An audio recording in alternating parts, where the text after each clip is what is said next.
E aí, turma, boa tarde. Sejam bem-vindos a mais uma aula aí de História. Hoje nós vamos falar da Revolução Francesa, né? Esse movimento revolucionário aí que durou 10 anos lá na França, de 1789 a 1799.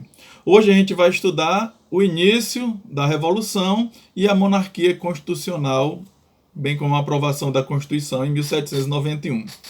Agora vejam o que foi a Revolução Francesa. Por que a importância da gente estudar isso? Né? Algo que aconteceu lá na França em 1789. Né? Porque a Revolução Francesa foi o que colocou fim ao absolutismo na França. E o que é o absolutismo? É o absolutismo monárquico. A ideia de que o rei pode tudo. O rei governa sozinho e ele pode fazer e desfazer de acordo com a sua vontade. Se a gente tomar o pé da letra, a monarquia realmente ela não é absolutista. Porque por mais que o rei tenha um poder quase total, quase absoluto, ele ainda tem que ouvir e dividir parte desse poder com a igreja e com outros nobres. Né? Então o poder dele é praticamente absoluto. Daí porque esse poder exagerado nas mãos do rei ficou conhecido como absolutismo. Bom, e como a França fez isso? Como os franceses conseguiram acabar com esse absolutismo? Primeiro, eles conseguiram fazer uma constituição e criar uma monarquia constitucional. Nós vamos ver na próxima aula que não durou, mas houve essa tentativa. Né? E como foi que todo esse processo se iniciou? Vejam bem, a Revolução Francesa ela é tão importante que para a maioria dos historiadores ela é um marco. Ela representa o fim da Idade Moderna e o início da Idade Contemporânea. Né? Então o ano de 1789 tem esse marco para a maioria dos historiadores. Existem historiadores que colocam, por exemplo, a independência dos Estados Unidos como sendo este marco. Mas para a maioria, a Revolução Francesa foi o que realmente marcou o fim de uma era. E também a Revolução Francesa despertou para o mundo a ideia de que todos nós podemos ser iguais perante a lei. Todos nós podemos ter direitos. Não direitos de nascimento, mas direito de cidadão. Né? Porque, vejam bem, até então não era assim. Se você era nobre, você tinha determinado grupo de direitos e de privilégios. Se você é um camponês, aí você já tinha outros direitos inferiores a esse. Ao dos nobres e também ao do clero, que é uma outra classe que são os membros da igreja. Certo? Bom, então como estava a França no século XVIII? Vejam bem, diversos fatores contribuíram para que essa revolução acontecesse. Primeiro, a França estava em uma crise econômica. Essa crise causada por quê? A França envolveu-se em um conflito internacional chamado Guerra dos 7 Anos. Nesse conflito, ela acabou gastando muito dinheiro, um dinheiro que já não tinha, e ainda perdeu a guerra, onde a Inglaterra saiu vencedora. Certo? Quando chega 1776, as 13 colônias inglesas, que são os Estados Unidos hoje, resolvem lutar pela independência. Ora, a independência dos Estados Unidos representa um prejuízo para a Inglaterra. E como a França havia perdido a Guerra dos 7 Anos para a Inglaterra, o que ela faz? Opa, é hora da vingança. Né? Os inimigos do meu inimigo são meus amigos. Não é isso? Aí diz, então, se vocês aí nos Estados Unidos estão querendo a independência e isso vai prejudicar a Inglaterra, eu ajudo. O que eu faço? O que vocês precisam? Bom, como qualquer guerra, precisa o quê? Soldados e dinheiro. E a França, já em crise, deu esse apoio, né? Aumentando ainda mais os seus gastos. Outra coisa que os franceses, especialmente a monarquia, a corte, o rei e os nobres que viviam na sua corte, a chamada nobreza cortesã, gastava-se muito com luxo e ostentação, né? Tudo do bom e do melhor. O Palácio de Versalhes é uma maravilha da arquitetura e uma maravilha do luxo. Enquanto o povo estava sempre na miséria, sempre no aperreio, como se fala, né? e aí a nobreza e a corte vivendo no mais alto luxo. E esse luxo cada vez se expandindo mais, porque cada vez mais aumentava os gastos, aumentava a ostentação, e isso, de onde sai esse dinheiro? Dos cofres públicos, certo? E como é que você completa os cofres? Com impostos, certo? Mas então os impostos não estavam sendo suficientes para cobrir esses gastos. Gastos com guerras, gasto com luxo. A Inglaterra tinha feito sua revolução industrial, abocanhava então aí parte do mercado francês, causando também problemas para a indústria francesa. O sistema tributário francês era ineficiente porque só o povo pagava imposto, quer dizer, os nobres e a igreja, o clero, não pagavam imposto, somente o povo, e o povo já estava em uma situação complicada, né, tendo que sustentar todo esse luxo. E ainda a gente junta a tudo isso algumas crises na agricultura que tiveram aí meados do século XVIII. Né? Problemas de seca, de enchente, prejudicando a agricultura e fazendo com que os camponeses, né, os agricultores, ficassem ainda numa situação maior de penúria e de fome. E a França gastando dinheiro com coisas, muitas vezes, na maioria das vezes, desnecessárias. Então, o que fazer? Como resolver esse problema do déficit? O que é déficit? É quando você gasta mais do que você ganha, certo? Tu ganha R$1.000 por mês e tu gastou quanto? 1.200. Então, você ficou com um déficit de R$200. E agora tu pega isso num país, o que ele arrecada e o que ele gasta muito mais do que ele arrecada, ele vai ficar acumulando déficit, né? É o nosso caso individual. Se você ganha 1.000, gasta 1.200, qual foi seu déficit? R$200. E no próximo mês, o que você tem que fazer? Gastar 800, né? Para completar com os 200 que você tinha e ficar estável. Mas não, chega no outro mês, tu gasta 1.300. E aí, quanto vai ser teu déficit? Vai ser de R$500, 300 com mais 200. E no outro mês, se você continuar gastando isso, vai chegar um momento em que você tem que fazer alguma coisa. Fazer o quê? Fazer um empréstimo, vender um bem, ganhar mais dinheiro. Alguma coisa tem que acontecer para solucionar esse déficit. E foi o que aconteceu na França, né? Chegou um momento, e agora? O que a gente faz? Bom, o ministro do rei, o Necker, resolveu assim, olha, a gente pode cobrar imposto. Tem duas soluções. Ou a gente cobra mais imposto, ou a gente diminui os gastos. Certo? E aí o rei, não, o quê? Meu ouro, minha prata, minha comida, meu luxo? Não. Né? Se humilhar para outros países? Também não. Vamos. E aí, o que se faz? Ele, bom, então a gente pode cobrar imposto da nobreza e do clero. E aí, a nobreza e o clero criaram também uma assembleia, chamada Assembleia dos Notáveis, onde o alto clero e a alta nobreza debateram o que fazer, né? E aí, olha, não dá a gente não vai pagar imposto, né? Não vamos abdicar do nosso privilégio, né, de não pagar imposto para ter que sustentar o Estado. E aí o que se faz? Eles dizem, olha, vamos convocar os Estados Gerais. Estados Gerais, criança, a Assembleia dos Estados Gerais é uma assembleia que debatia assuntos importantes da França, mas que eles não tinham o poder de decidir, eles tinham o poder de propor, né? Então, eles olha, vamos chamar a Assembleia Geral, vamos discutir e vamos chegar num denominador comum. O que era essa Assembleia?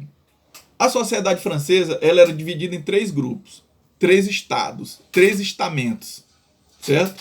O primeiro estado é o clero, os membros da igreja. O segundo estado é a nobreza, e o terceiro estado é o povo. Olhe bem. Acontece que na Assembleia dos Estados Gerais o voto não é por deputado, não é por representante, não é por pessoa, por cabeça, é por estado. Então, vamos aumentar imposto, vamos botar o clero para pagar imposto. Como vota? O clero diz não, a nobreza diz não e o povo diz sim. E aí, quem ganhou? 2-1. Vamos colocar imposto para a nobreza. O clero diz não, a nobreza diz não E o povo diz sim. Quem ganhou? De novo, 2-1. Vamos aumentar o imposto do povo. O clero diz sim, a nobreza diz sim, o povo diz não. Quem ganhou? 2-1. Ou seja, nobreza e clero sempre venciam as votações. Daí porque ele diz, não, bora chamar os estados gerais. E os estados gerais vão decidir. E o rei, já vendo que a situação estava complicada, beleza, concorda. E aí os estados gerais são chamados para decidir essa questão tributária, questão do déficit e da crise econômica francesa.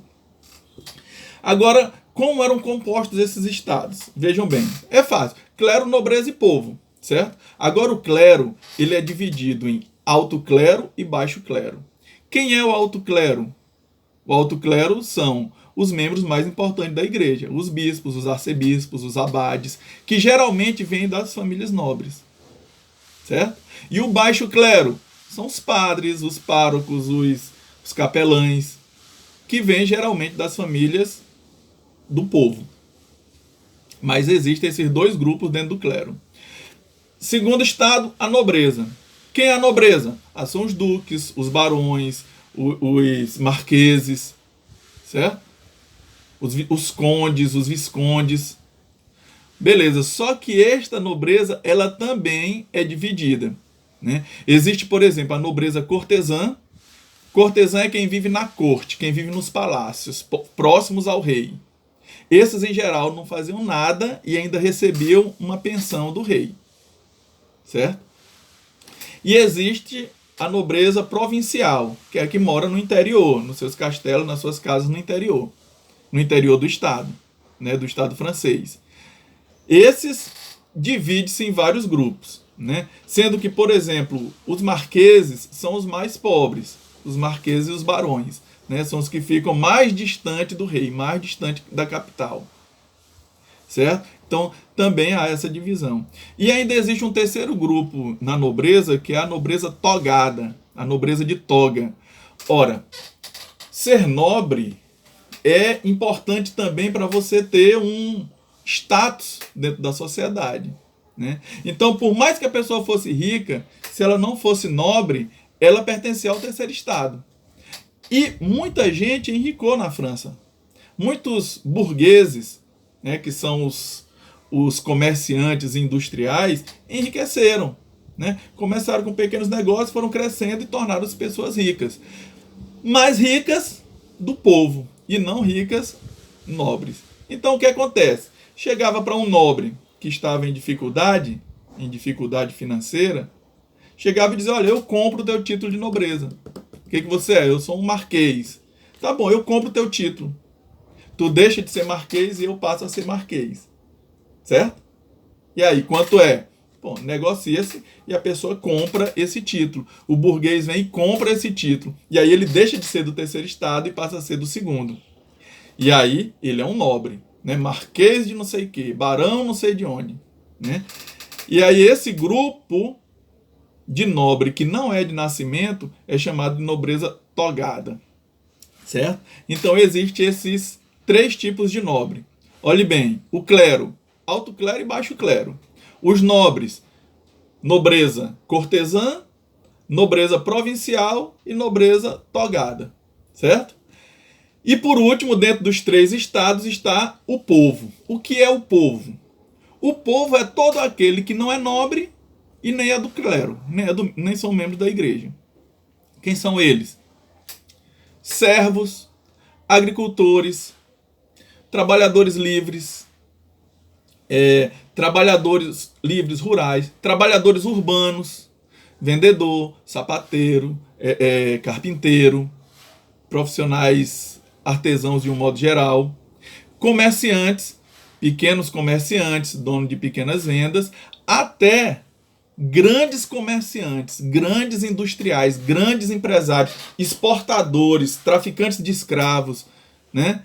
Importadores e exportadores. Mesmo ele sendo rico, ele está no mesmo grupo do terceiro estado, certo? Então essa era a divisão que havia na França. Então, na hora de convocar os estados gerais, os nobres e o clero vamos convocar. Só que quando chega, eles não contavam que o terceiro estado poderia se organizar. E aí, com um certo direcionamento da burguesia, desses comerciantes industriais, a primeira exigência que fizeram, no dia que foi abrir a Assembleia, olha, a proposta do terceiro estado é que o voto não seja mais por estado, e sim por pessoa.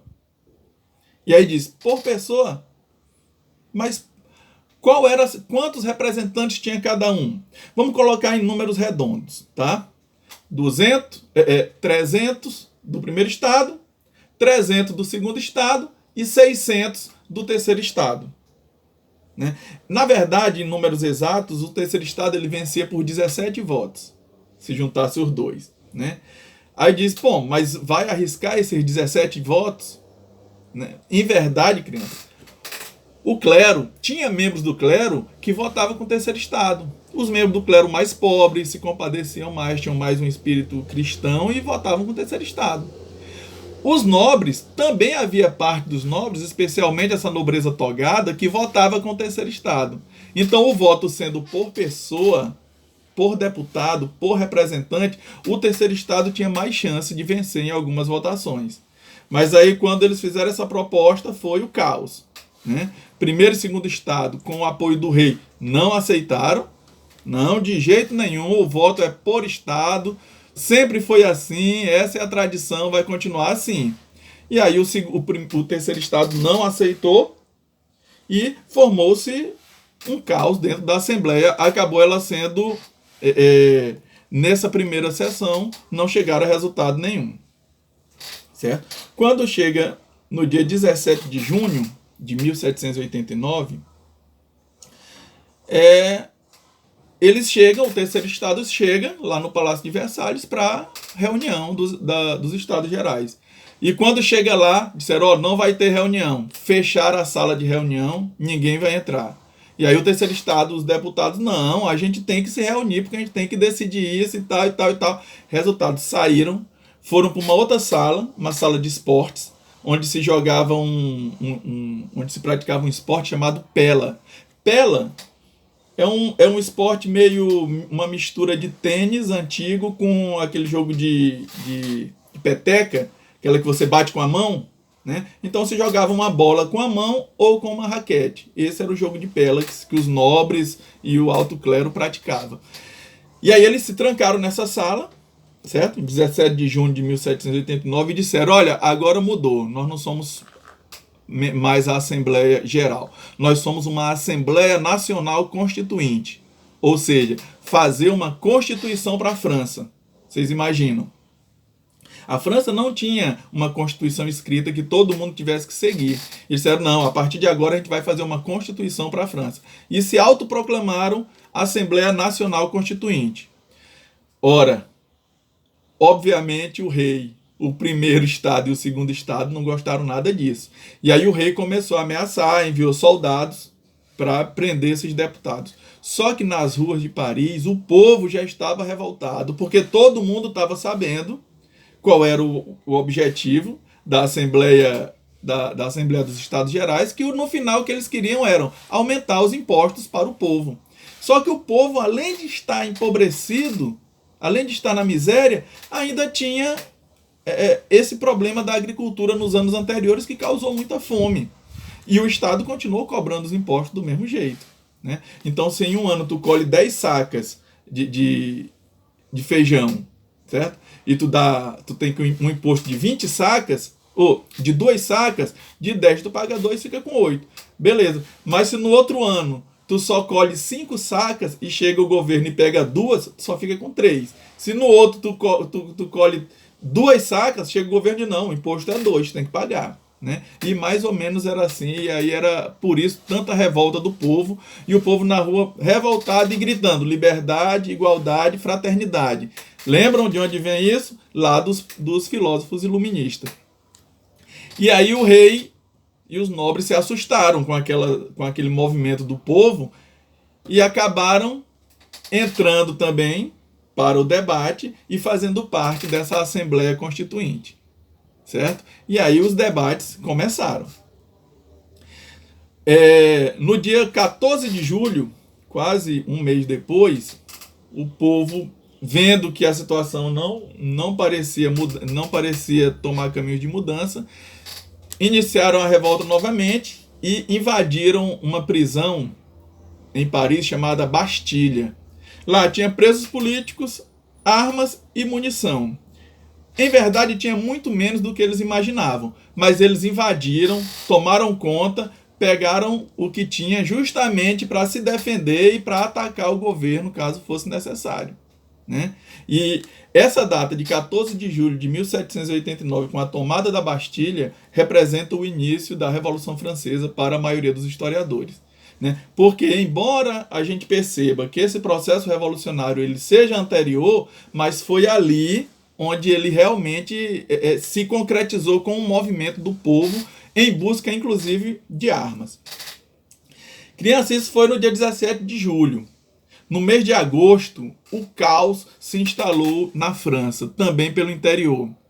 Camponeses pobres invadiram castelos, tomavam comida, assassinavam nobres, faziam julgamentos sumários, né? Prendeu o nobre ali, um marquês, um duque, prendeu, vamos sentenciar aqui, olha, você matou, você fez isso, fez aquilo, você vai ser sentenciado à morte. E aí executava, né? Muito disso aconteceu. Roubos, saques, o caos de forma geral. É tanto que esse pavor provocado na nobreza e no clero, né, foi chamado na história de o Grande Medo. Né? O mês de agosto de 1789 é o mês do Grande Medo, onde todos esses nobres ficaram altamente assustados com o nível de violência que estava acontecendo dentro dessa revolução. Bom, e no dia 26 de agosto, para amenizar tudo isso, a Assembleia declarou, publicou os direitos do homem e do cidadão. Uma carta, uma série de direitos que todo cidadão francês tinha como parâmetro a partir de então de sua vida na sociedade. Quais são esses direitos? Bom, não vou citar aqui todos, mas, por exemplo, igualdade de todos perante a lei. Professor, mas não eram iguais perante a lei? Não. Se uma pessoa do terceiro estado agredisse alguém do segundo estado, a punição dele era completamente diferente se alguém do segundo estado agredisse um do primeiro estado. Ou seja, eram pessoas de classes diferentes, eram pessoas diferentes perante a lei. A lei que se aplicava a um era diferente da lei que se aplicava a outro, né? E aí, com a Declaração de Direitos, diz, não, existe uma lei e todos são iguais perante essa lei. Meus queridos, a gente sabe que na prática existem diferenças, certo? Ainda hoje, aqui no Brasil, né? Se uma pessoa mata e ela é rica, e ela pode ter bons advogados, e ela pode ter muitos recursos jurídicos, ela pode fazer apelações, etc., ela acaba sendo julgada de uma forma diferente de um pobre, né? Que mata, mas que não tem o mesmo... não tem os mesmos advogados, não tem como fazer as mesmas apelações, etc., né? Então, há situações, embora na lei sejam iguais, mas na prática são diferentes. Agora, vocês imaginam lá em 1789, quando isso já era em lei, dizendo que as pessoas eram diferentes, né? Então, eles conquistarem a igualdade de direitos perante a lei foi uma grande vitória, certo? Outra coisa, todos tinham direito à propriedade. E aí é uma força que os burgueses exerceram nisso, né? Todo mundo tem direito à propriedade. O que também é óbvio, né? Todo mundo tem direito. Todo mundo tem direito a ter uma casa, todo mundo tem direito a ter seus móveis, suas roupas, suas coisas. Todos têm direito à propriedade, certo? Aí vem uma outra. Todos os homens têm direito à resistência à opressão. Quer dizer, se o governo está me atacando, eu tenho direito de me defender, né? Isso foi uma outra conquista do direito do homem e do cidadão. Outra, todos têm liberdade de pensamento, né? Lembram que a gente falou dos filósofos iluministas?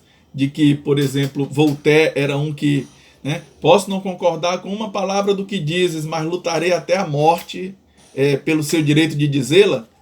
está aí representado um ideal iluminista na Declaração de Direitos do Homem e do Cidadão. E vários outros, né? Então, direito de pensamento, liberdade de pensamento, direito de propriedade, igualdade de todos perante a lei, seguia mais ou menos nesse sentido.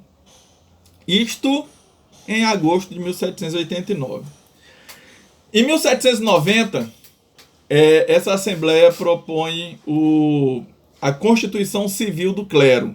Olhe bem, ataca diretamente a Igreja. Essa Constituição Civil do Clero significa que todos os bens da Igreja passam a ser do Estado, passam a ser do governo.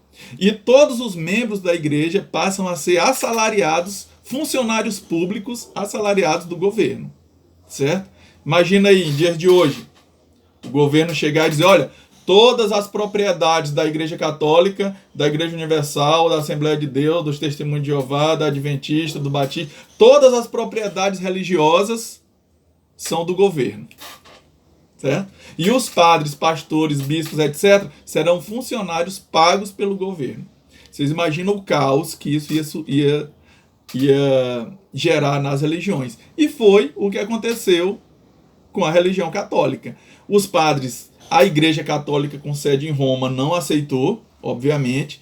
Muitos padres, muitos clérigos fugiram da França e começaram a organizar um exército para lutar contra a França, contra os revolucionários franceses. Outros permaneceram e resolveram aceitar, né?